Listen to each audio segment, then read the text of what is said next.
Petit sondage en ce début de prédication. Qui a installé une crèche chez lui? Alors, tous ceux qui ont installé une crèche se sont mis sur ma droite, c'est rigolo. Personne à gauche, si quand même.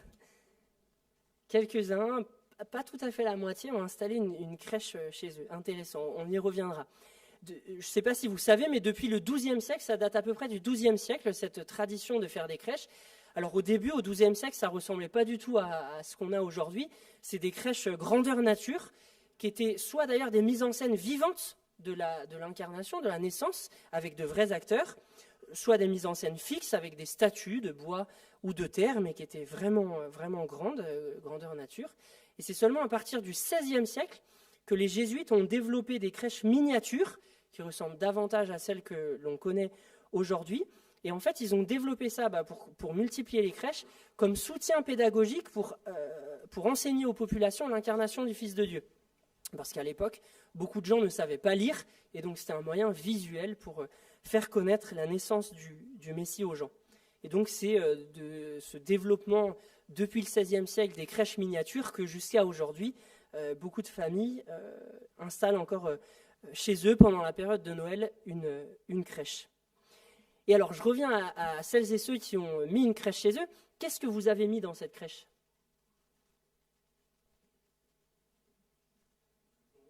Des moutons ? Un âne, tu as dit ? Un âne, Marie, Joseph, Jésus, un bœuf. Pas Jésus, ah si, aujourd'hui, tout à l'heure. Ce matin, on n'a pas eu le temps, mais tout à l'heure, on le mettra. Un bœuf, une crèche, une étable, une étoile, les rois mages. Comment ? Les anges, ok. Les bergers, ouais. Qui parmi nous a mis un dragon dans sa crèche ? Personne ? Bon, je vous avoue, moi non plus, j'ai pas mis de dragon dans ma crèche, pourtant on a bien mis une crèche à la maison. Mais vous allez voir que le texte qu'on va lire ce matin, le texte biblique, et qui nous raconte la naissance de Jésus, un autre texte que celui que j'ai lu en Luc 2 dans la première partie du culte, ce texte que nous allons lire et qui nous raconte la naissance de Jésus, dit qu'un dragon était posté là pendant l'accouchement. Alors ce texte se trouve dans l'Apocalypse, et il ne faut donc pas le lire comme un récit historique. C'est un récit d'un événement historique, puisque la naissance de Jésus est bien un événement historique. C'est donc bien le récit d'un événement historique, mais ce n'est pas un récit historique. Et vous avez donc peut-être raison de ne pas mettre de dragon dans la crèche. Ce texte a beau ne pas être un récit historique, il nous dit tout de même des choses fondamentales sur ce qui se joue lors de la naissance de Jésus, et je vous propose qu'on le lise ensemble. Il s'agit du 12e chapitre de l'Apocalypse, qu'on va lire en entier. Apocalypse, chapitre 12. Alors un signe grandiose apparut dans le ciel. C'était une femme. Elle avait pour vêtement le soleil, la lune sous ses pieds et une couronne de 12 étoiles sur sa tête. Elle était enceinte, sur le point d'accoucher, et ses douleurs lui arrachaient des cris. Là-dessus, un autre signe parut dans le ciel. Et voici, c'était un grand dragon, couleur de feu. Il avait 7 têtes et 10 cornes. Chacune de ces 7 têtes portait un diadème. Sa queue balaya le tiers des étoiles du ciel et les jeta sur la terre. Le dragon se posta devant la femme qui allait accoucher, vous voyez, je ne vous ai pas menti, pour dévorer son enfant dès qu'elle l'aurait mis au monde. Or, elle enfanta un fils, un garçon qui est destiné à diriger tous les peuples avec un sceptre de fer. Et son enfant fut enlevé auprès de Dieu et de son trône. La femme s'enfuit au désert, où Dieu lui avait préparé un refuge pour qu'elle y soit nourrie pendant 1260 jours. Alors une bataille s'engagea dans le ciel. Michel et ses anges combattirent contre le dragon, et celui-ci les combattit avec ses anges. Mais le dragon ne remporta pas la victoire, et lui et ses anges ne purent maintenir leur position au ciel. Il fut précipité, le grand dragon, le serpent ancien, qu'on appelle le diable et Satan, celui qui égare le monde entier. Il fut précipité sur la terre, et ses anges furent précipités avec lui. Puis j'entendis dans le ciel une voix puissante qui disait « Maintenant le temps du salut est arrivé. Maintenant, notre Dieu a manifesté sa puissance, il a instauré son royaume. Maintenant, son Messie a pris l'autorité en main, car l'accusateur de nos frères, celui qui jour et nuit les a accusés devant Dieu, a été jeté hors du ciel. Mais eux, ils l'ont vaincu grâce au sacrifice de l'agneau et grâce au témoignage qu'ils ont rendu pour lui, car ils n'ont pas aimé leur vie jusqu'à redouter de mourir. Réjouis-toi donc, ô ciel, et vous qui habitez au ciel, réjouissez-vous. Mais malheur à la terre et à la mer, le diable est descendu vers vous, rempli de rage, car il sait qu'il lui reste très peu de temps. Quand le dragon se vit précipité sur la terre, il se lança à la poursuite de la femme qui avait mis au monde le garçon. Mais les 2 ailes d'un grand aigle furent données à la femme pour qu'elle s'envole vers le désert jusqu'au lieu qui lui est réservé. Là, elle doit être nourrie pendant 1 temps, 2 temps et la moitié d'un temps, une autre manière de parler des 1260 jours d'avant, loin du serpent. Le serpent vomit de sa gueule, derrière la femme, de l'eau abondante comme un fleuve, pour qu'elle soit emportée dans ses flots. Mais la terre vint au secours de la femme. Elle ouvrit sa bouche et absorba le fleuve que le dragon avait vomi de sa gueule. Alors, furieux contre la femme, le dragon s'en alla faire la guerre au reste de ses enfants, c'est-à-dire à ceux qui obéissent au commandement de Dieu et qui s'attachent au témoignage rendu par Jésus. Il se posta sur le rivage sablonneux de la mer. Amen. Prions. Seigneur, ta parole est la vérité. Éclaire-nous par cette vérité et transforme-nous par elle également. En ton nom, Jésus. Amen.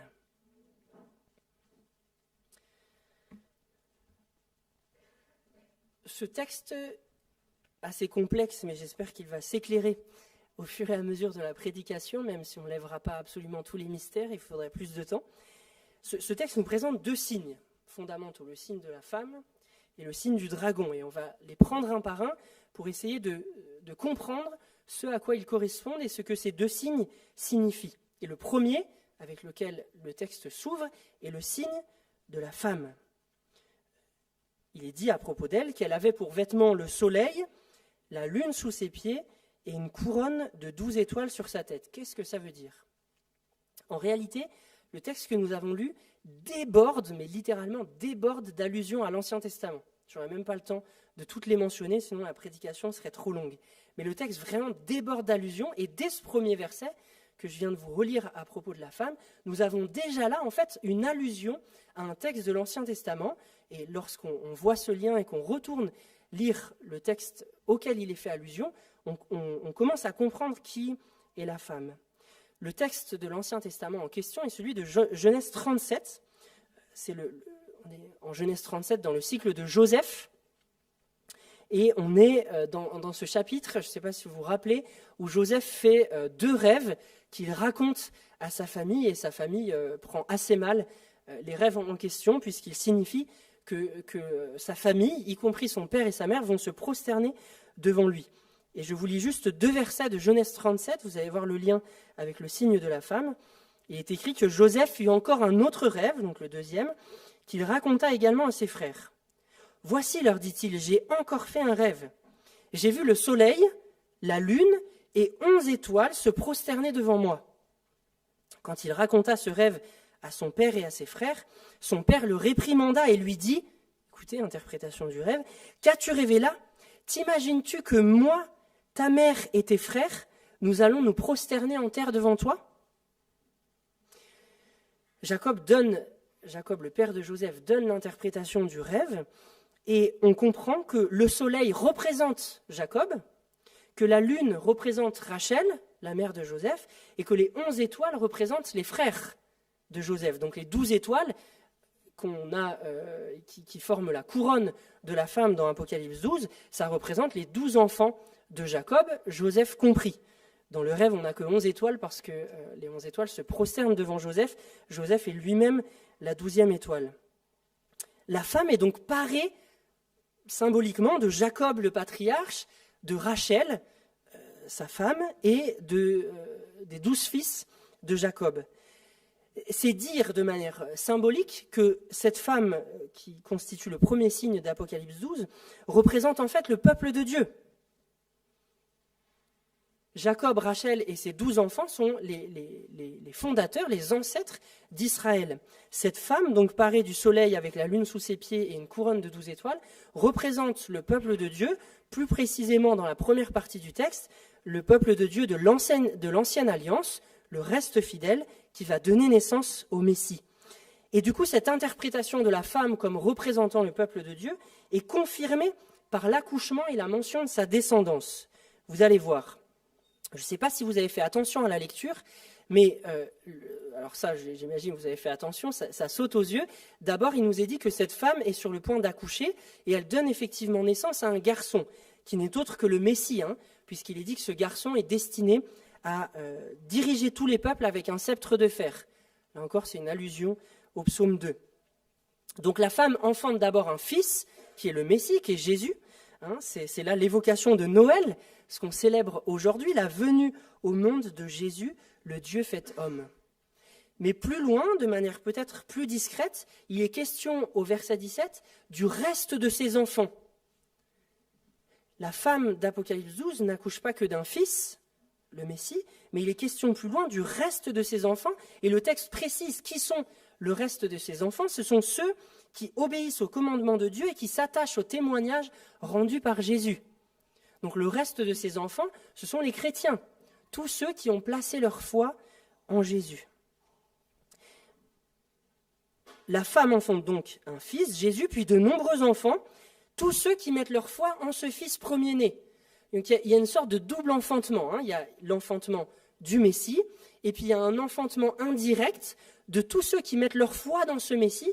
Ils deviennent eux aussi les enfants de la femme, par le fait qu'ils ont mis leur foi dans ce garçon, dans ce Messie, en Jésus, destiné à diriger tous les peuples avec un sceptre de fer. Il y a donc un double enfantement.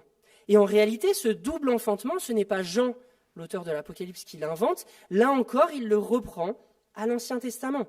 Dans plusieurs textes prophétiques de l'Ancien Testament, on trouve déjà cette idée d'un double enfantement de la part de Sion. Sion, dans l'Ancien Testament, c'est littéralement la colline de Jérusalem sur laquelle le temple avait été bâti, mais de manière symbolique, métaphorique, Sion est la personnification du peuple de Dieu dans l'Ancien Testament. C'est une manière de parler d'Israël en personnifiant la colline sur laquelle le temple a été construit. Donc ça vient reconfirmer cette équivalence entre Sion chez les prophètes de l'Ancien Testament et notre femme là d'Apocalypse 12, que cette femme représente le peuple de Dieu, comme Sion chez les prophètes représentait Israël. Alors il y a plusieurs textes chez les prophètes qui parlent de ce double enfantement. Je vais juste vous en lire un pour que vous entendiez au moins un exemple. Et cet exemple se trouve au chapitre 66 d'Ésaïe. On lit dans ce chapitre « Avant d'être en travail, Sion a enfanté. Avant d'éprouver des douleurs, elle a donné le jour à un garçon. » Vous voyez, premier enfantement d'un garçon. Et un tout petit peu plus loin, « Or, à peine en travail, Sion a mis des fils au monde. » Vous voyez déjà ce double enfantement, d'abord un garçon, puis ensuite des fils. Et là, on retrouve ce même double enfantement avec cette femme d'Apocalypse 12 qui enfante le Messie, puis de nombreux enfants, tous ceux qui ont mis leur foi dans ce Messie. Il est donc clair, lorsqu'on est allé creuser un petit peu plus loin ces différentes allusions à l'Ancien Testament, il devient clair, me semble-t-il, que la femme d'Apocalypse 12 représente donc Sion, le peuple de Dieu de l'ancienne alliance qui met au monde le Messie, puisque le Messie est juif, Jésus est juif, il est né du peuple juif, donc c'est le peuple de l'ancienne alliance qui met au monde le Messie.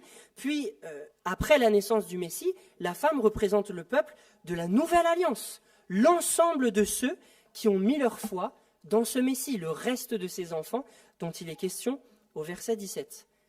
Je redis pour bien résumer, puisque le texte est un peu complexe.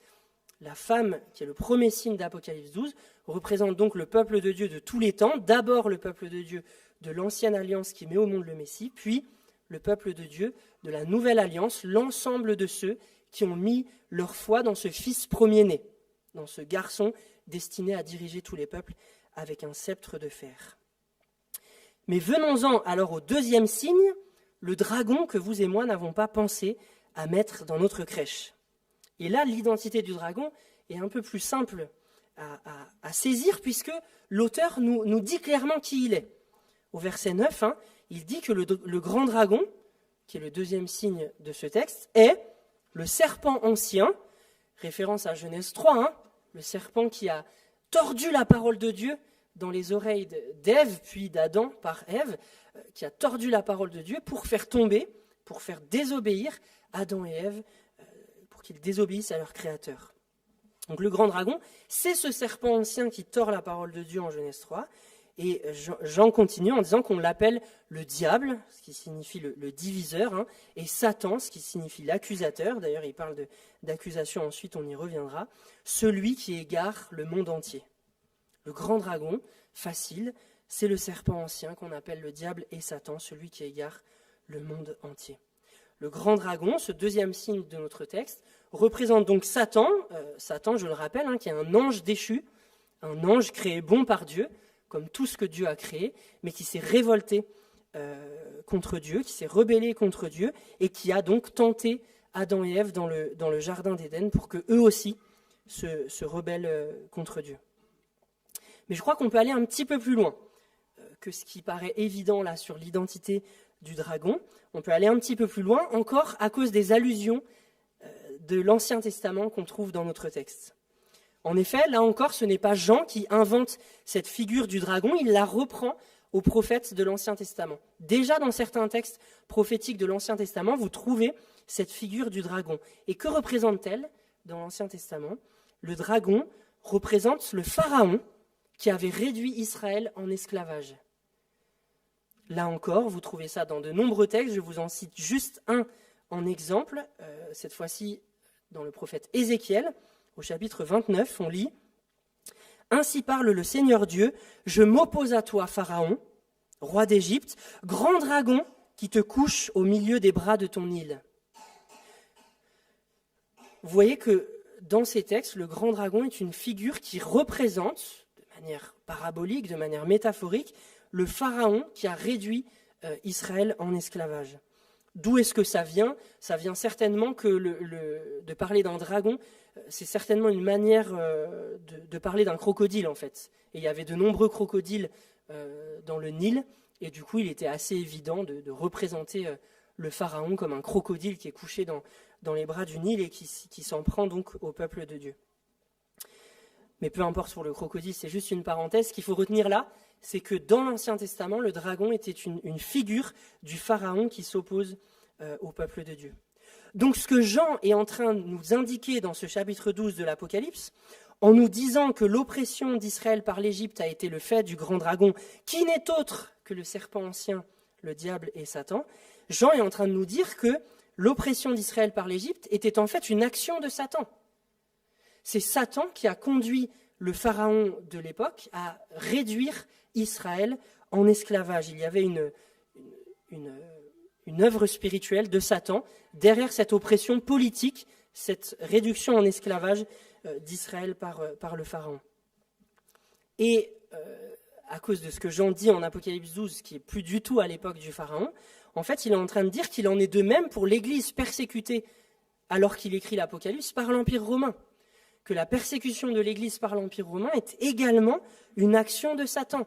Il y a quelque chose qui se cache, entre guillemets, derrière cette persécution politique, cette tyrannie politique donc par l'Égypte, par le pharaon dans l'Ancien Testament, et là par l'Empire romain à l'époque où Jean écrit. Et je crois donc qu'on peut étendre jusqu'à nos jours et dire qu'il y a une action de Satan derrière la persécution de l'Église par les régimes politiques d'Afghanistan, de Corée du Nord, de Somalie, pour ne citer que les 3 premiers persécuteurs de l'Église dans la liste qui est établie par Porte Ouverte.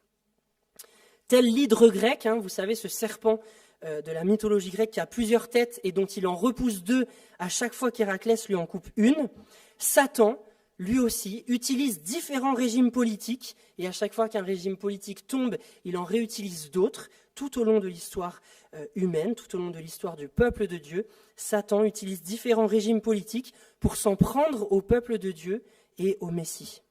Le dragon est donc extrêmement puissant, et l'on pourrait se demander, si on ne connaissait pas l'histoire et qu'on n'avait pas lu le texte avant, on pourrait se demander quelle va être l'issue de ce combat que le dragon mène avec puissance, avec les régimes politiques les plus tyranniques de l'histoire de l'humanité, contre le Messie et contre son peuple, le peuple qui est issu de lui. C'est ce qu'on va découvrir, l'issue du combat, c'est ce qu'on va découvrir en nous penchant maintenant sur le récit que nous raconte ce texte. Là, on a bien identifié les deux signes, qui est la femme, qui est le dragon. Il faut maintenant nous pencher sur le récit, sur la mise en scène, sur ce qui se passe entre ce dragon et cette femme. Et je crois, j'espère que vous allez me suivre jusque-là, je crois qu'une fois qu'on a compris ce que représente la femme drapée du soleil et qu'on a compris qui est le dragon, le reste du texte s'éclaire de lui-même, ou presque, peut-être sauf quelques détails, mais globalement, le reste de la scène va s'éclaircir une fois qu'on a bien compris l'identité des deux personnages principaux, la femme et le dragon. Alors reprenons le récit, reprenons le texte dans l'ordre dans lequel il nous est raconté, et essayons de comprendre ce que Jean essaye de nous dire à travers cette scène. La scène s'ouvre donc par l'accouchement de la femme, vous en rappelez, et il est dit donc que le dragon se poste là pour dévorer l'enfant dès que la femme l'aurait mis au monde. À quel événement historique Jean fait référence ici, à votre avis, vu ce qu'on vient de dire du dragon et de la femme ? Oui, alors à la naissance de Jésus, effectivement, la mise au monde de ce garçon, c'est la mise au monde de Jésus. Hérode, exactement, le massacre des enfants de moins de 2 ans. Vous vous rappelez, vous pourrez relire en Matthieu 2 si vous voulez vous rafraîchir la mémoire. Après la naissance de Jésus, Hérode, qui était le roi des Juifs à l'époque où Jésus est né, Hérode, comme Pharaon à l'époque de Moïse, a fait mourir tous les enfants de moins de 2 ans de Bethléem et des alentours de Bethléem pour être sûr de tuer le Messie qui vient de naître. C'est à cet événement historique-là que Jean fait allusion en disant que le dragon s'est posté devant la femme pour dévorer l'enfant dès qu'il serait né. Encore l'utilisation d'une puissance politique, d'un régime politique, pour s'en prendre au Messie et au peuple de Dieu. À nouveau, Jean est en train de nous indiquer là que l'action d'Hérode qui nous est racontée, cette fois-ci sous forme d'un récit historique en Matthieu 2, est une action de Satan. C'est Satan qui a inspiré à Hérode, ce qui n'enlève rien à la responsabilité d'Hérode, c'est Satan qui a inspiré à Hérode ce meurtre pour faire mourir le Messie. Mais Dieu protège son Messie et, vous le savez, Hérode n'a pas réussi à mettre à mort le Messie qui venait de naître. Il nous est dit ensuite donc que l'enfant est bel et bien mis au monde. C'est la naissance de Jésus, ça paraît évident. Et puis tout de suite, Jean nous dit que ce Messie, destiné à diriger les peuples avec un sceptre de fer, est enlevé auprès de Dieu et de son trône. On a là une grande ellipse narrative qui nous fait passer de la naissance de Jésus à son ascension. Cette grande ellipse narrative qui passe sous silence presque 40 ans de vie de Jésus, du coup, rend implicite la vie, le ministère, la mort, la résurrection de Jésus. Il ne s'agit pas de...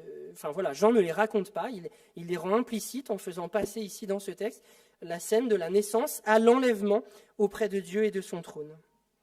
Et après cet enlèvement, donc après l'ascension de Jésus, il nous est dit que la femme s'enfuit au désert. Donc le peuple de Dieu s'enfuit au désert. C'est là nous dire que l'Église, peuple de Dieu de la Nouvelle Alliance, après la résurrection et l'ascension de Jésus, l'Église vit un nouvel exode. Comme le peuple d'Israël a passé 40 ans dans le désert avant d'entrer en terre promise, l'Église se trouve dans une situation similaire, de manière métaphorique en tout cas. Nous sommes aujourd'hui dans un temps d'exode, nous sommes dans le désert et nous marchons vers la terre promise. La nouvelle création, lorsque Jésus reviendra et qu'il renouvellera toutes choses. Nous sommes en train de vivre un nouvel exode.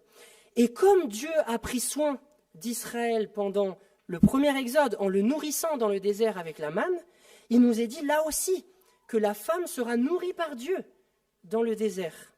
La femme sera nourrie par Dieu pendant 1260 jours. C'est une manière symbolique dans l'Apocalypse de parler du temps de l'Église, du temps qui se déroule entre les deux venues de Jésus. Entre sa première venue, qui se termine donc par son ascension, et sa seconde venue que nous attendons encore, et lorsqu'il reviendra, nous ressusciterons avec lui et il renouvellera la création. Les 1260 jours, c'est une manière symbolique de parler de ce temps de l'Église, là, je n'ai pas le temps de vous le montrer, il faudrait faire allusion aussi à Apocalypse 11, mais on peut en reparler si ça vous interpelle, mais en tout cas, voilà, 1260 jours, le temps de l'Église. Le temps donc d'un exode pendant lequel le peuple de Dieu, l'Église, marche vers la terre promise, et temps pendant lequel Dieu prend soin, Dieu protège son Église et la nourrit comme il l'a fait, comme j'ai déjà dit, avec Israël dans le désert par la manne. Le texte continue et il s'ensuit une guerre dans le ciel. Une guerre au terme de laquelle le dragon est vaincu et chassé du ciel, précipité sur la terre et ses anges avec lui. Les anges du dragon, vous l'aurez compris, là encore une fois qu'on a compris qui est le dragon, les anges du dragon sont donc les démons, qui étaient eux aussi des anges créés bons par Dieu, mais qui, avec Satan, se sont révoltés contre Dieu et qu'on désigne du coup comme des démons. Donc il y a une guerre dans le ciel, et à l'issue de cette guerre, le dragon, avec ses anges, avec ses démons, est vaincu, chassé du ciel, précipité sur la terre. Là, on arrive à une autre question un petit peu complexe de notre texte. Quand cela s'est-il produit et qu'est-ce que ça signifie ? À nouveau, à quel événement historique Jean fait-il allusion lorsqu'il dit que le dragon a été vaincu, chassé du ciel, précipité sur la terre ? On pourrait penser, peut-être à première lecture un peu rapidement, qu'il s'agirait de la défaite finale de Satan, lorsque Satan sera complètement vaincu, complètement annihilé, annihilé, c'est pas le bon mot, mais complètement vaincu, complètement mis hors d'état de nuire par Jésus, ce qui arrivera lorsque Jésus reviendra lors de son retour. Mais en réalité, le texte ne peut pas faire allusion à cet événement. Pourquoi ? Parce qu'on voit que par cette défaite, Satan n'est pas mis hors d'état de nuire. Il descend du ciel, il est chassé du ciel plutôt, il est précipité sur la terre, et le texte dit qu'il descend sur la terre rempli de rage, sachant qu'il lui reste très peu de temps. Donc il n'est pas mis hors d'état de nuire, il continue de commettre le mal, le texte dit symboliquement, sur la terre et sur la mer. Et il est même dit, malheur à toi, terre et mer, parce que Satan descend vers toi, rempli de rage, sachant qu'il lui reste très peu de temps.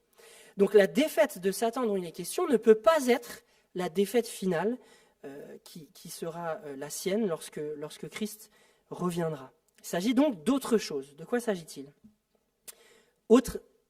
Quelqu'un l'a dit ?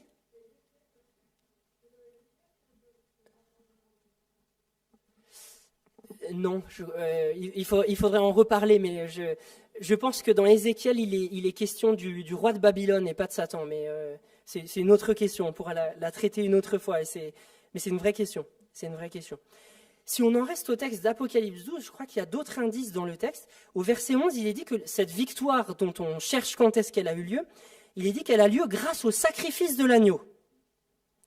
Sacrifice de l'agneau, c'est donc la mort de Jésus à la croix, vous le savez. Mort de Jésus à la croix, et c'est par cette mort de Jésus à la croix, donc, nous dit le texte, que Satan a été défait, chassé du ciel, précipité sur la terre. Il s'agit donc de la victoire qui a eu lieu à la croix par la mort de ce fils né de la femme. C'est intéressant parce que Satan, avec toute sa puissance politique, s'en prend au Messie et au peuple pour détruire le Messie et le peuple qui est issu de lui, et le Messie défait Satan par sa mort, par un acte d'une grande faiblesse. Il se livre lui-même à la mort pour défaire Satan, pour le précipiter du ciel sur la terre. C'est comme un judoka qui utilise la force de son adversaire pour la retourner contre lui. Voilà de manière imagée ce que Jésus a accompli contre Satan à la croix. Il a utilisé la force que Satan a mise en œuvre pour le mettre à mort, avec la puissance politique de l'Empire romain et du royaume de Judée, le royaume juif, pour la retourner contre lui. C'est par sa mort qu'il a vaincu Satan et qu'il l'a précipité du ciel sur la terre. Mais il faut préciser encore, en quoi est-ce que Satan a-t-il été vaincu sur la croix ? Là aussi, le texte le dit, Satan a perdu son pouvoir d'accusation. Depuis la croix, Satan ne peut plus se tenir devant Dieu, nuit et jour, comme dit le texte, pour accuser les frères et sœurs. C'est ce qu'il faisait avant la croix. Satan pouvait se présenter devant Dieu, on le voit là aussi de manière imagée dans le prologue de Job, où Satan vient se présenter au tribunal divin, au conseil divin, pour accuser Job. C'est ce que Satan faisait jusqu'à ce que Christ meure à la croix. Il accusait nuit et jour, nous dit le texte, les frères et sœurs au tribunal de Dieu. Mais depuis la croix, il ne peut plus le faire, parce que la condamnation a été payée. On ne peut plus accuser quelqu'un, même aujourd'hui, même en droit français, et dans la majorité des pays aujourd'hui, vous ne pouvez pas porter plainte contre quelqu'un pour une peine qui a déjà été payée. Si vous commettez un meurtre, que vous passez 30 ans en prison, quand vous sortez de prison, on ne peut plus porter plainte contre vous pour ce meurtre. Vous avez payé votre dette envers la société. C'est ce que Jésus a fait. Il a pris à notre place la condamnation pour nos fautes, et donc l'accusateur a perdu tout son pouvoir d'accusation. Il n'a plus aucun rôle à jouer dans le tribunal de Dieu. C'est pourquoi il a été chassé du ciel et précipité sur la terre. Et ce que nous dit le texte, et ça c'est très intéressant aussi je crois, le texte dit que cette défaite sur Satan a eu lieu donc par le sacrifice de l'agneau, par la mort du Christ à la croix, mais il est dit aussi que la descendance de la femme, donc tous les chrétiens, tous ceux qui ont mis leur foi dans ce Messie, participent à cette victoire sur Satan. Comment ? En rendant témoignage au Christ. Là, à nouveau, qu'est-ce qui se joue ? En quoi est-ce que nous participons à la victoire sur Satan lorsque nous rendons témoignage au Christ ? Mais je crois qu'il faut le lire ainsi, lorsque des gens entendent la bonne nouvelle du Christ dont nous rendons témoignage. Lorsque des gens l'entendent, non seulement l'entendent, mais y mettent leur foi. Ces gens-là, dit Paul dans d'autres textes, ces gens-là passent du pouvoir de Satan à Dieu, passent des ténèbres à la lumière. Voilà comment nous participons à la défaite sur Satan, en proclamant la bonne nouvelle et en permettant par cette proclamation qu'un plus grand nombre d'hommes et de femmes passent du royaume de Satan à la lumière. Nous participons ainsi, par notre témoignage rendu au Christ, par l'évangélisation, pour le dire autrement, à cette défaite de Satan accomplie fondamentalement par le Christ, par sa mort à la croix. Mais pourtant, le dragon est toujours actif. Le dragon a été vaincu et on a vu en quoi est-ce qu'il a été vaincu. Il a perdu son pouvoir d'accusation, mais il est toujours actif. Nous le savons parce que nous le constatons dans notre monde. Nous ne vivons pas sur la terre renouvelée. Le mal continue de se répandre sur la terre sur laquelle nous vivons. L'Église continue d'être persécutée. J'ai parlé tout à l'heure de l'Afghanistan, de la Corée du Nord, de la Somalie. Donc non seulement nous le constatons, mais le texte lui-même nous le dit, que Satan descend rempli de rage sur la terre et sur la mer. Donc le dragon a été vaincu, mais il est toujours actif. En quoi est-il toujours actif ? Comment continue-t-il d'agir malgré sa défaite ? Il y aurait beaucoup de choses à dire sur la base, encore une fois, d'autres textes que celui-ci, mais j'aimerais m'attarder sur deux manières qui, me semble-t-il, sont données dans le texte, deux manières par lesquelles le dragon continue de s'en prendre à l'Église, malgré sa défaite. Première manière, au verset 15, le serpent, et notez bien, il est désigné ici comme le serpent et pas comme le dragon. Vous allez voir qu'à mon avis, ça a son importance, je vais y revenir. Le serpent vomit de sa gueule, derrière la femme, de l'eau abondante comme un fleuve, pour qu'elle soit emportée dans ses flots.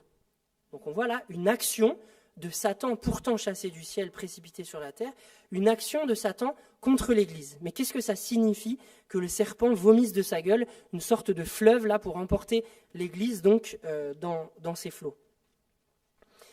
Je crois que c'est une allusion à la parole de Satan qui égare. Pourquoi est-ce que je dis ça ? Deux arguments. Dans l'Apocalypse, très souvent, ce qui sort de la bouche, que ce soit du Christ ou de Satan, c'est une représentation de la parole. On le comprend, la parole, c'est également quelque chose qui sort de la bouche. Donc les flots qui sortent de la bouche de Satan sont, à mon avis, une allusion à sa parole. Deuxième argument, c'est le fait qu'il soit désigné ici comme le serpent. Normalement, dans le texte, le personnage est le grand dragon. Jean nous dit que ce grand dragon est le serpent, mais normalement, le personnage qui agit dans la scène, il est désigné comme le dragon. Pourquoi est-ce que Jean le désigne ici comme le serpent plutôt que comme le dragon ? Parce que le serpent, ça renvoie à Genèse 3. Et qu'est-ce que le serpent a fait en Genèse 3 ? Il a agi par sa parole contre Adam et Ève.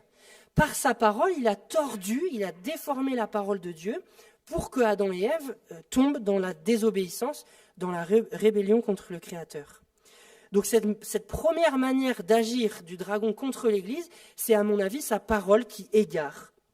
Satan attaque l'Église au moyen d'une parole qui égare.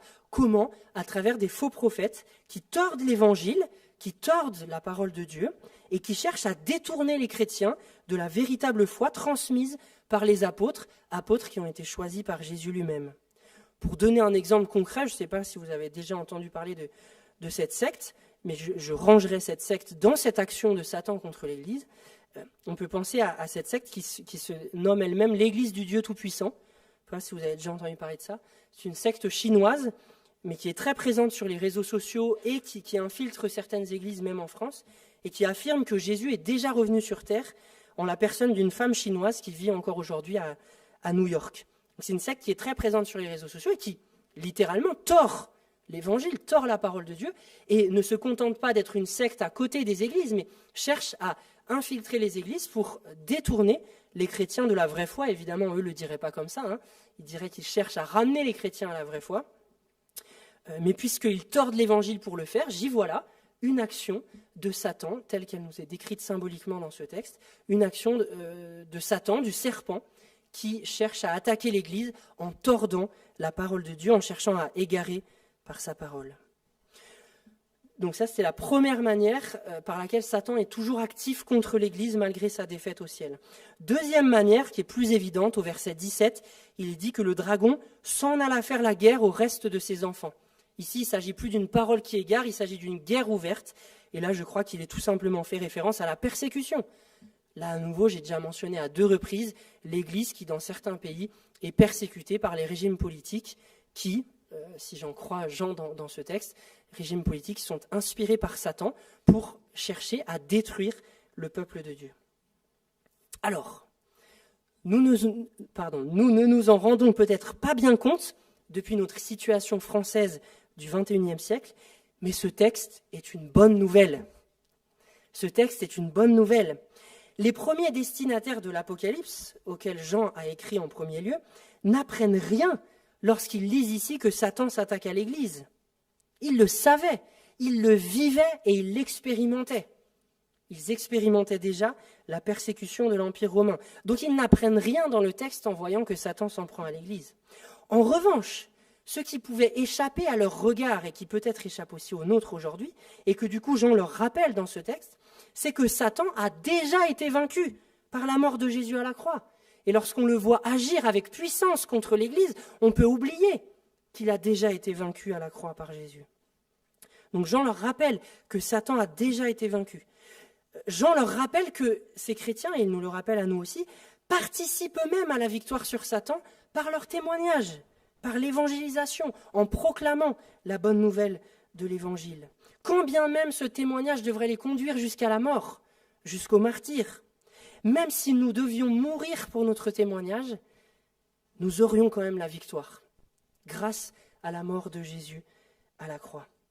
Et enfin, dernier élément de cette bonne nouvelle que Jean leur rappelle, et nous rappelle à nous aussi, Satan a beau s'en prendre à l'Église, Dieu reste maître de l'histoire, et son épouse, cette femme d'Apocalypse 12, la communauté des croyants, ne sera jamais totalement vaincue. Satan n'arrivera pas, jusqu'au retour du Christ, à détruire l'Église. Ça n'arrivera pas. Non pas parce que l'Église est forte. Non, pas à cause de ses propres forces, mais parce que Dieu maîtrise l'histoire et Dieu, on le voit dans ce texte, protège et prend soin, malgré la persécution qu'elle subit, Dieu protège et prend soin de cette communauté des croyants, de cette Église universelle. En ce jour de Noël, il est bon de se saisir tout à nouveau de cette bonne nouvelle. Si Dieu s'est fait homme, si Jésus est né il y a un peu plus de 2000 ans, c'était parce qu'il avait décidé de mourir à notre place, de payer la condamnation que nous méritions et ainsi d'ôter tout pouvoir d'accusation à Satan. Montrons-nous alors courageux dans notre témoignage. Montrons-nous fidèles dans notre foi, fidèles à la foi apostolique qui nous est rapportée dans la Bible. Et montrons-nous persévérants face à l'adversité, car non, Satan n'aura pas le dernier mot. Amen. Je vous invite à un temps de silence pour recevoir les paroles peut-être denses qui ont été partagées aujourd'hui. Seigneur Jésus, à nouveau, nous voulons te dire merci. Merci pour ce que tu as fait pour nous. Merci d'être devenu un homme, d'être né il y a un peu plus de 2000 ans. Pour donner ta vie à notre place, pour payer la condamnation à notre place, pour vaincre Satan par ta mort même, Seigneur. Merci parce que nous sommes devenus les enfants du Père en mettant notre foi en toi, en gardant tes commandements, en mettant notre confiance en toi, le Messie, le Dieu fait homme. Merci parce que par cela, tu nous rends également participants à la victoire de Satan, par notre témoignage, par notre évangélisation. Seigneur, oui, nous voulons, devant toi, en ce jour de Noël, nous rappeler notre mission, la tâche que tu nous confies, de proclamer cette bonne nouvelle au monde, pour qu'un plus grand nombre d'hommes et de femmes passent du royaume de Satan à la lumière, à ton royaume. Seigneur, nous voulons aussi être fermes dans notre foi, par ton esprit, Seigneur, qui vit en nous. Donne-nous de rester fermes dans la foi apostolique et de ne pas nous laisser séduire par une parole qui égare du vrai évangile, de la vraie foi transmise par les apôtres que tu as choisis et à qui tu as confié cette mission de poser les fondations de l'Église, ce qu'ils ont fait par leur enseignement qui parvient jusqu'à nous à travers la Bible. Donne-nous d'être fermement ancrés dans cette parole pour ne pas nous laisser séduire à tout vent de doctrine, comme l'écrit Paul, Seigneur. Oui, affermis notre foi. En ton nom, nous te prions, Jésus. Amen.